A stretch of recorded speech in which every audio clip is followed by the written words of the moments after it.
Mesdames, Messieurs, bonjour et bienvenue dans ce nouveau numéro de Marché et Stratégie. Abdelrazak, bonjour. Bonjour Adil. Très ravi de vous retrouver. On a fait une petite pause de 2 semaines. J'espère que vous avez pu vous reposer un peu. Oui, très bien. Écoutez, super. Merci. Alors, on va revenir un peu sur l'actualité récente du marché. Peut-être 3 points à voir. Le comportement de la bourse de Casablanca depuis la dernière fois, on s'est vu.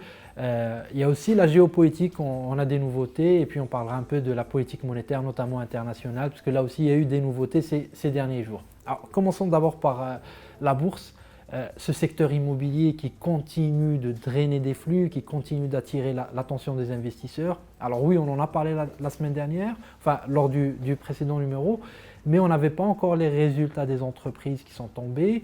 Et vous nous disiez déjà à l'époque que certaines valeurs du secteur avaient trop pris, que les valorisations devenaient serrées, mais force est de constater aujourd'hui que le marché, il a continué à pousser sur ces valeurs. Aujourd'hui, quelle est votre appréciation? Alors effectivement sur les valeurs immobilières, c'est les stars de cette année, on va dire, et après l'année dernière assez probante. Donc comme on en a parlé au début de l'année, donc globalement on avait recommandé aux investisseurs de ne pas négliger ce secteur parce que comme on avait dit, il a beaucoup subi, etc. pendant plusieurs années. Maintenant, il y a un contexte un peu plus favorable. Voilà, l'évolution elle est très très forte sur les trois immobilières, donc on parle d'évolution très importante même depuis le début de l'année. Il y a eu les résultats qui sont sortis, donc qui étaient globalement comme attendu pour Allianz par exemple. Les résultats étaient solides avec une confirmation du paiement du dividende, ce qui était une très très bonne nouvelle. Pour Doha, le résultat était comme attendu vers 180 millions, donc c'est un bon résultat, une bonne évolution par rapport aux années précédentes. Pour RDS aussi, qui était un résultat négatif, mais on se rend compte que le marché n'a pas trop, on va dire, mis l'accent sur ce résultat parce qu'il regarde, on va dire, l'avenir de la société et peut-être plus de focus sur la restructuration et sur les négociations apparemment en cours avec les créanciers. Donc aujourd'hui, on assiste à une évolution très très rapide sur les trois immobilières. Alors comme j'ai toujours dit, c'est des situations différenciées. Donc je pense qu'il faut différencier entre les valeurs, même si c'est dans le même secteur.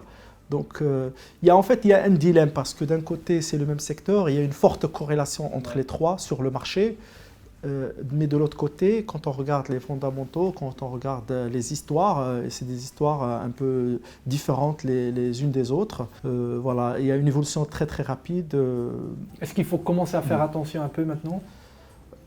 Je pense qu'il faut faire attention d'une manière continue. La valorisation, c'est un élément important. Il ne faut pas perdre de vue cet élément de valorisation. Il se posait toujours la question, est-ce que l'évolution du cours est justifiée par les fondamentaux ou par les perspectives d'avenir, spécialement pour la valeur Doha. À mon sens, qui a pris rapidement et qui traite aujourd'hui avec des niveaux de valorisation relativement élevés et qui intègre, à mon sens, les perspectives à venir. Je ne dis pas qu'il n'y aura pas une amélioration à venir, il y en aura, c'est certain. Mais est-ce que ça justifie ce niveau de cours? C'est là où je n'ai plus la même conviction que quand elle était à 15 dirhams ou à moins que ça. Aujourd'hui, quand même, elle traite à un niveau de capitalisation qui est relativement important, même si on projette des résultats positifs. Pour les autres, comme j'ai dit, il y a encore potentiel à moyen terme.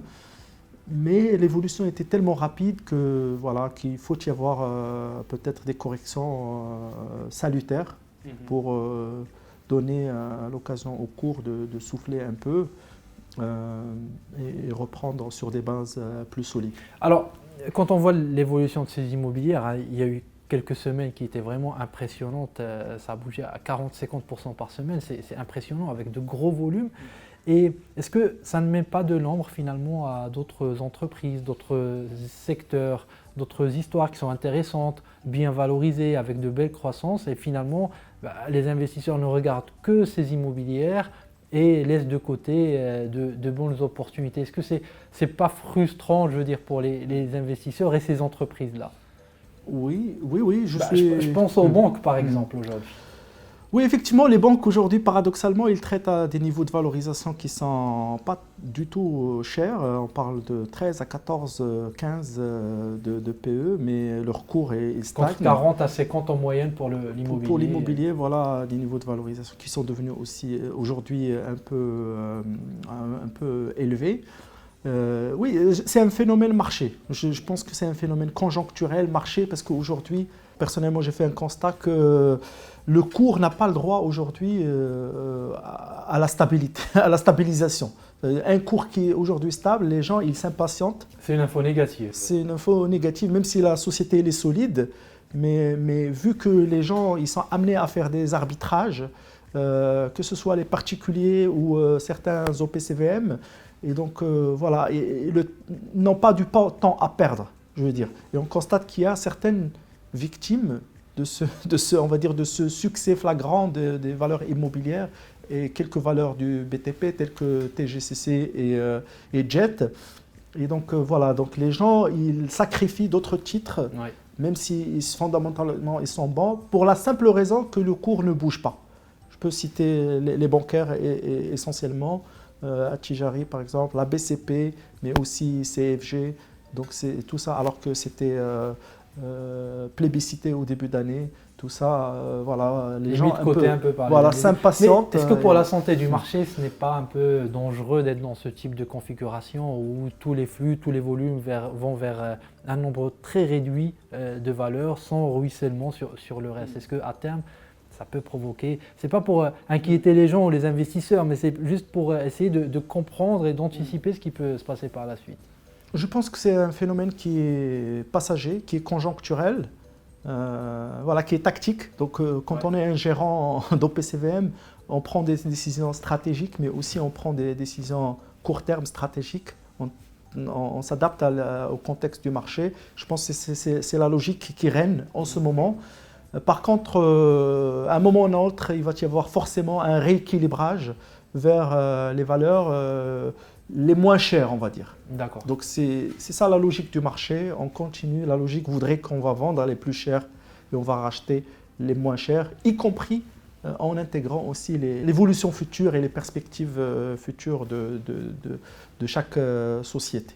Donc un équilibrage, la discipline, voilà, la discipline en matière de valorisation, je pense que on ne doit pas on va dire, la négliger dans le contexte actuel, même s'il y a un peu d'euphorie sur certaines valeurs. Oui. Alors, justement, un rééquilibrage, vous avez bien utilisé le terme, il y a de l'actualité sur la géopolitique. Selon vous, est-ce que ces actualités-là peuvent accélérer ce rééquilibrage sur le marché ou même à l'international? Oui, bien sûr. C'est en cas de retournement baissier, quelle que soit la nature, quel que soit l'élément qui va déclencher ça, ça peut être la géopolitique, mais ça peut être autre chose. Et là, sur la géopolitique, vous pensez que ça peut avoir un impact? La géopolitique, bien sûr, comme si, voilà, en cas de conflit, en cas de confrontation un peu plus, on va dire, dangereuse entre l'Iran et Israël. Donc, je pense qu'il faut faire attention. C'est quelque chose qui a le potentiel de perturber un peu les marchés au niveau international, mais aussi au niveau du Maroc. Et comme d'habitude, ça devrait passer par une hausse importante du prix du baril et des matières premières. Donc si jamais ce scénario se réalise, et il y a, on va dire, on ne peut pas exclure ce risque aujourd'hui parce qu'on voit qu'il y a des manœuvres de part et d'autre. Donc c'est un risque qu'il faut garder, on va dire. Et si ça se réalise, ça peut provoquer une correction sur les marchés en général, y compris le marché marocain. Et à ce moment-là, c'est à ce moment-là où les investisseurs vont être plus regardants, plus exigeants et qu'on va dire que les valeurs qui ont pris rapidement et qui peuvent être plus vulnérables à une potentielle correction. Très bien. Alors, dans l'actualité aussi, on a eu des chiffres de l'inflation US qu'on n'a pas eu le temps de commenter, qui ont provoqué aussi quelques perturbations sur les marchés étrangers la semaine dernière notamment. Et on a eu ce fameux discours de la BCE qui disait qu'elle est capable de commencer un cycle baissier sur les taux sans attendre la Fed. Quelle est votre lecture là-dessus? Est-ce que c'est possible d'avoir un déphasage comme celui-là? Oui. Donc même Madame Christine Lagarde l'a confirmé dans ses récentes déclarations que voilà, la BCE, elle n'est pas forcément liée à ce que fait la Fed, mais elle est liée on va dire, plusieurs facteurs, mais plusieurs aussi banques centrales chinoises, d'autres banques centrales, on va dire, et elle est liée à la zone euro. Elle a dit qu'elle était beaucoup plus dépendante de l'inflation européenne que l'américaine. En fait, sur cet aspect-là, je pense qu'il y a quelques éléments techniques, si on veut revenir sur l'inflation US, je pense qu'il y a quand même quelques éléments techniques qui peuvent expliquer cette persistance je dirais, provisoire. À mon sens, ce n'est que provisoire et le trend de la désinflation devrait reprendre. Lesquels, ces éléments? Ces éléments, par exemple, tout ce qui est la manière avec laquelle les loyers ils sont calculés dans l'inflation US. C'est plutôt des éléments techniques, c'est un élément qui va réagir en retard par rapport à la réalité du terrain. Et ça pèse beaucoup dans l'indice inflation US, ça pèse pratiquement le tiers. Et donc voilà, c'est un élément technique et peut-être qui n'est pas aussi présent dans l'inflation US ou dans l'inflation marocaine. Et donc ça peut expliquer ce décalage provisoire. Il y a aussi, par exemple, un des éléments qui a fait que l'inflation US a augmenté, c'est tout ce qui est assurance automobile. Et aussi ça, c'est un facteur qui réagit un peu en retard. C'est comment on dit, avec un lag. Et donc, ce n'est pas quelque chose qui va continuer, on va dire. C'est juste des lagging indicators donc, qui vont se stabiliser, qui vont finir par se stabiliser avec le temps et vont contribuer positivement à partir. Donc c'est un peu ça qui explique ça. Mais de l'autre côté aussi, il ne faut pas oublier que la politique de la Fed, ou les marchés en général, ils dépendent de deux choses. Ils dépendent aussi de la robustesse de l'économie américaine. Donc si la Fed, par exemple, ne baisse pas, ce n'est pas forcément une mauvaise nouvelle pour les marchés parce qu'il faut connaître la raison.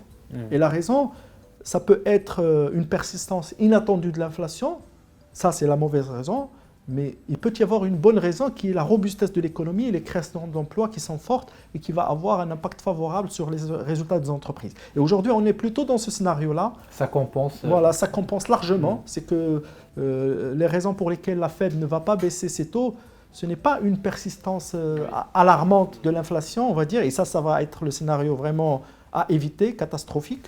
Mais c'est plutôt une robustesse plus que prévue de l'économie américaine et qui fait que la Fed n'est pas dans l'urgence de baisser et que les marchés aussi, vu que les résultats des entreprises vont être à la hauteur, que les marchés aussi ne vont pas paniquer plus que cela. Ça va être plutôt on va dire, une occasion, une correction salutaire, une occasion pour, on va dire, buy the dip, comme on dit, que plutôt une longue correction sérieuse sur le marché américain. Alors, on va publier cette vidéo probablement au moment où l'inflation sera publiée au Maroc, donc on n'a pas encore les chiffres et peut-être que ça va être vraiment simultané. Est-ce qu'il n'y a pas un risque de voir aussi un rebond chez nous de l'inflation par des effets de base pour ce mois de mars? Quel est votre pronostic? Sur le mois de mars, on en a parlé la dernière fois, oui. Donc je pense qu'il peut y avoir, c'est pas exclu qu'on va avoir un petit rebond technique par rapport aux chiffres de 0,3 qu'on a eu le mois précédent. Oui.